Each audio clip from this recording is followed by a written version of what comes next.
পরিবহনের সময় চুরি গেল বেশ কিছু ব্যাচের ওষুধ। ম্যানুফ্যাকচারিং হাব থেকে ট্রান্সপোর্টেশনের সময় এই ঘটনা ঘটে। মহারাষ্ট্র থেকে কলকাতায় নিয়ে আসার সময় চুরি যায় ওষুধগুলি।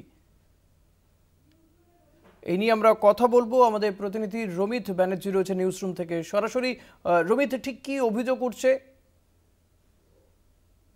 স্ট্যান্ডার্ড কন্ট্রোল সেখান থেকে একটি বিজ্ঞপ্তি জারি করা হয়েছে, সেখানে একটি নোটিশ জারি করা হয়েছে, যেখানে দেখা যাচ্ছে নোভো নর্ডিস্ক নামক একটি ওষুধ আর কি প্রস্তুতকারী সংস্থা, তাদের যে হাব রয়েছে, যে মহারাষ্ট্রের যেই হাব, সেইখান থেকেই যখন ওষুধ ট্রান্সপোর্ট করা হয়, অর্থাৎ এক জায়গা থেকে আরেক জায়গায় যাওয়ার সময় সেখান থেকে কিন্তু বেশ কিছু ওষুধ চুরি যায়।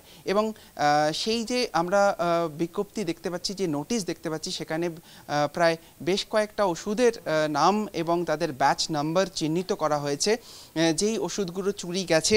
অর্থাৎ আমরা জানতে পারছি নাগপুর, রায়পুর, কটক এবং কলকাতায় যখন এই ওষুধগুলো আসছিল তখনই সেটা চুরি যায়। এবং দেখো, যেটা জানা যাচ্ছে, এই যেই ওষুধগুলো চুরি যায় সেগুলো কিন্তু মূলত ডায়াবেটিসের, বেসিক্যালি ইনসুলিন বা আরও নতুনত্ব যে ওষুধগুলো আছে তার মধ্যেই সেই ওষুধ।